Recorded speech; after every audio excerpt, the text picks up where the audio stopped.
Hello everybody, this is an October 2020 Pendulum Magician deck profile. I know it's been a while since I made a video, but I just wanted to take a break. So January 2019 was when I posted my first video on this channel, and it was Pendulum Magician, and I thought almost 2 years later I will update the deck. Electromite's been banned since then. New extra deck choices have become available, like Masquerena. New main deck releases have happened, like the Endymion cards. Certain unbannings have happened as well. So this is just my take on Pendulum Magicians for the current date and time. So 3 Chronograph, 1 Time Gazer, just your reliable way to special summon a free monster from the deck and put that body on the field alongside your normal or alongside a special summon to go into your link monster before your pendulum summon, which is what you're trying to do to pull off the biggest board possible. It is unfortunate when you draw Time Gazer, but that's just the risk that you're running when you run this package.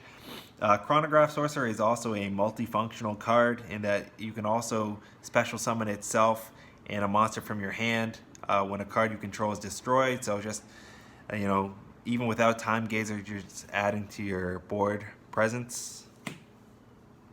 3 Darkworm, 1 Gate 0.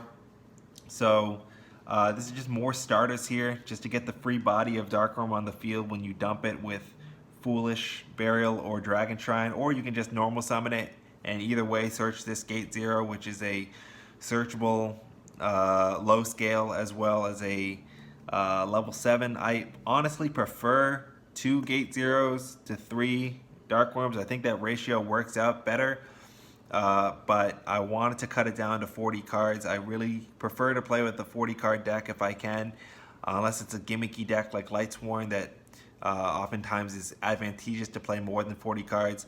I just want it to be a slimmer deck, so more consistent if possible. Cut it down.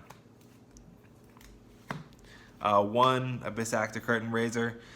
So it might be a little controversial to see only one of this card. The thing is, it is a free special summon, which is helpful, but it's not necessary to have a successful turn. So it's good to see in your opening hand, but it is a once per duel with its Pendulum special summon effect. That can be a total brick if you see multiple in your opening hand or just draw it on later on in the duel. It's also a scale 7, so what I like about Magicians is that most of them are scales 1 and 8 and all fall level wise between those scales, which just works out really nice and consistently. So just, a couple reasons there why I think this card is fine at 1 personally. 3 Wisdom Eye. This is just how you get your scales, missing high, missing low, you get what you need. You don't always see Pendulum Call. I run 1 Pendulum Call, 3 Duelist Alliance. This is just the other way to reliably get that which makes the Pendulum deck function, which is the Pendulum Summon. 2 Harmonizing Magician. This is really the ace monster. It's kind of painful to cut it down to 2. It's a tuner and special summons from the deck, but I wanted a variety of different magicians in my build here to use their slightly niche but still good pendulum and monster effects among the different magicians. So you can still access Harmonizing pretty easily with Pendulum Call after Duelist Alliance as well. So I think it's fine at 2. White Wing. Not every build will play this, I have observed, but I think it's still a decent card. It's a low scale. I wanted the balance of lows and highs, even amount of each, but also as a pendulum card, it will negate the targeting of your dark spellcaster type monster. What I find is that I have a lot of pendulum monsters in the main monster zones at the end of my turn with Masquerena in the extra zone. I am waiting on till my opponent's turn to make my link summon. Sometimes it's good to protect your pendulum monsters, which are often dark spellcasters, with White Wing before your opponent can target them and affect them somehow. Obviously works in a lot of other applications where you're just protecting your Pendulum main deck monsters. Purple Poison, Black Fang. Just great utility cards here. Buff attack, have attack, pop a card, special from the grave. All kind of 2-in-1 effects because one happens, pops itself, and then triggers the other one. Just your, your go-to low and high scales here. Great cards. Oath Dragon, kind of painful to cut this to 1 because it is so great, but it is a plus. If you have a high scale magician, it's a plus from the extra deck. Any magician or odd eyes every turn. And you want to be adding those cards back to your hand because you can't always pendulum summon multiple cards from the extra deck. It is unfortunate that this card is a level 6. So you can't normal summon it when you do need to. Also, I found that using it as a monster is just suboptimal. You want to use this card as a scale in the most ideal way.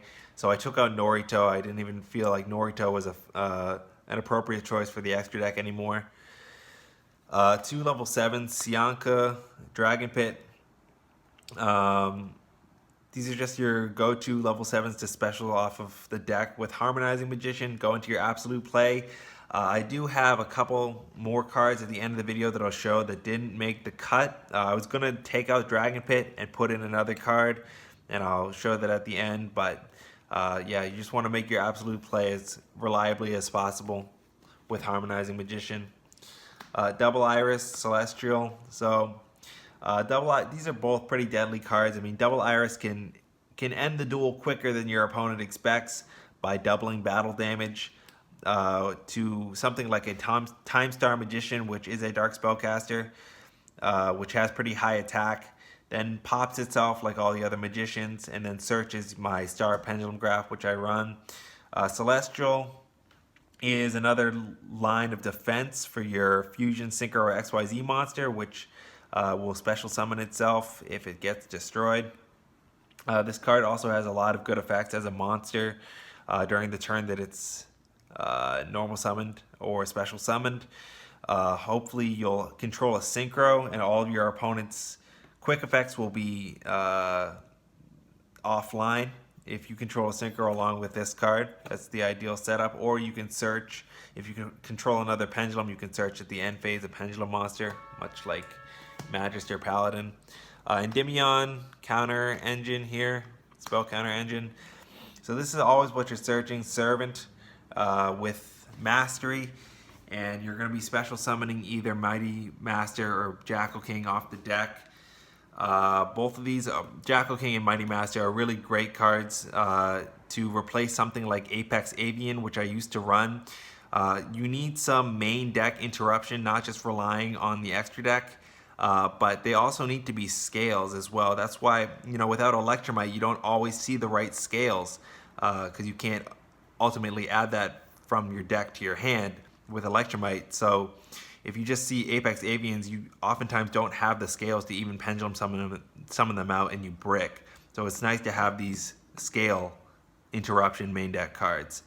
Not to mention that this card does a lot of other things, like searches a normal spell when it's run over, pops a lot of cards when you special it from the Pendulum Zone. This card has its Negate and Destroy. All great cards here. Welcome Engine to the deck. Arc Pendulum Dragon, this is my last monster in the deck. This is just a very reliable, searchable, high scale off of Duelist Alliance. A lot of times I don't want to discard after searching Pendulum Call, so I don't search Pendulum Call. I just search the high scale that I need. It is also a level 7. 3 Duelist Alliance, just to search that Arc Pendulum Dragon, Star Pendulum Graph, and Pendulum Call, and just to put more counters on the board. Mastery to search Servant usually, and to put more counters on the board. 2 Allure, which I found is a little more appropriate in this deck than Pot of Desire, seeing that there are some important one-ofs, and the most of the deck is dark. Dragon Shrine and Foolish, just to dump Dark Worm, get your starter plays going. 1 Pendulum Call, I found this is sufficient with 3 Duelist Alliance. You oftentimes won't need more than 1 in the duel. Star Pendulum Graph, which can plus you a lot. I think this card is perfectly fine at 1 as well. but hopefully you can plus you 2 or even 3 times in the duel after you use your magicians as link material, or say Wisdom Eye to pop itself. Just search the cards that you need. And Upstart for the 40th card, turning it into a 39 card deck and just adding one more spell for the spell counter. Engine, extra deck, Masquerena. Solid card to link summon on your opponent's turn. Buffs your link monster by making it indestructible. Just going into whatever link monster you can to custom respond to your opponent. Whether it's Nightmare Unicorn, which is definitely a go-to to spin. Nightmare Phoenix, this is a good option as well. This is also in here to get rid of floodgates, which can be a problem, as Pendulum players know. More Masquerena combo cards, Appaloosa, Boral Sword, depending on if your opponent has a beater or just, monster effect heavy. I was thinking about adding Borreload in here, even though you generally don't need Boral Sword and Borreload. Borreload is untargetable by monster effects, so just a good combo with Masquerena, but I have it as it is right now. More links, Wee Witches. I just wanted another fairly generic link 2 that I could use for my Pendulum summons. Lambda would be a fine choice, but I feel like this gives, most of my monsters are dark, so it gives a boost. And also this Selene, so this is to extend your combos, special summon from hand or grave. If you're using spellcasters as XYZ material, they will end up in the graveyard and just give you those ideal arrows for your Pendulum summons as well. Sinks, Dawn Dragster, Draco Berserker, Borlo Savage Dragon. Instead of 4 Appaloosa materials, you can go with 3 and 1 Dawn Dragster. That play does exist. This card is good removal, kind of Ghost Ogre-like removal, not negating the effect. You can use this on turn 1, turn 2 to attack twice. Solid card here. And Borlo Savage Dragon, not much needs to be said. Just an amazing, probably the best synchro in the game, or arguably one of the best. Time Star, Abyss Dweller, Tornado, just classic Pendulum Magician cards here. Some of the best rank 4s, depending on what deck you're playing against. These 2 can come in extreme handy, and this is just your search card when you don't need to go into one of these and you're just setting up for the next turn. Time Star also protects your Pendulum monsters and spells. And finally, the Absolute and Vortex combo, which is just great for your Omni Negate and your Bounce when summoned. And that's pretty much the extra deck. And now I will just go over a couple of cards that I thought could have gone in the deck. Time Pendulum Graph, just a little bit too slow. Does pop your opponent's card and does trigger your own Star Pendulum Graph to be used not only on your turn but on your opponent's turn as well. So just more pluses, but it's still a trap. It's still slow, slower than a spell. It doesn't really add to the combos as much as one would like in a Pendulum deck. Harpy's Feather Duster was thinking about maining this, but the meta isn't too spell and trap heavy right now, except for like Subterror. So not, even though it is a great one-of. Just some more dragon support here. A bounce to special summon one of these 2 on your opponent's turn. If you make this with double Dark Room usually, and then lock your opponent out of spells or out of special summons from the extra deck. You as well. The reason why I don't run this in the main deck right now is because it can kind of mess with you too. If you Pendulum summon this from the hand, you can be left with just this monster and a bunch of beaters, and that's all you got. Anyway, that's been the Pendulum Magician deck profile. Thanks for watching. Have a good one.